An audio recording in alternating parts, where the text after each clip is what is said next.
আসসালামু আলাইকুম। সবার কি অবস্থা, আছেন নি ভালো?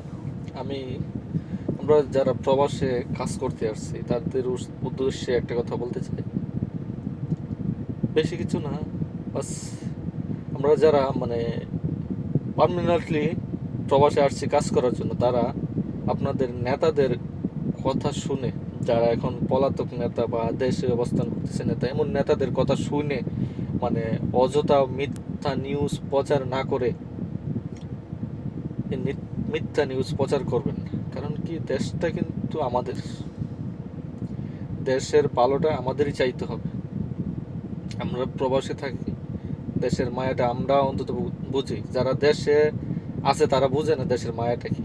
আমরা বুঝি যে অন্য দেশে প্রবাসে চাকরি করতেছি, কাজ করতেছি, আমরা দেশের মায়াটা অনেকটা বুঝি, কিন্তু তারা বুঝে না। তারা তাদের স্বার্থের জন্য সব কিছু করতে পারে, রাজনৈতিক নেতারা। আপনার একটা জিনিস সবসময় মাথায় রাখবেন, দেশ সবার আগে, সবার আগে দেশ, তারপর আপনার নেতা। নেতার বিরুদ্ধে, নেতার পক্ষে বিপক্ষে যেটাই বলেন, আগে দেশ। এই দেশের বিরুদ্ধে প্রবাসে বৈশা মিথ্যা নিউজ প্রচার করে দেশের মানে ষড়যন্ত্র করার কোনো কিছু নাই।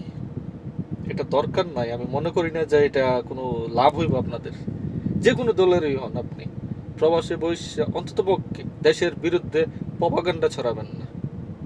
সঠিক নিউজ হলে সঠিকটা তুলে ধরেন, কিন্তু মিথ্যা নিউজ প্রচার করে লাভ নাই। একটা জিনিস মনে রাখবেন, কারণ কি 2 দিন পর আপনারও দেশে যাইতে হবে। তো ভালো থাকবেন। আসসালামু আলাইকুম।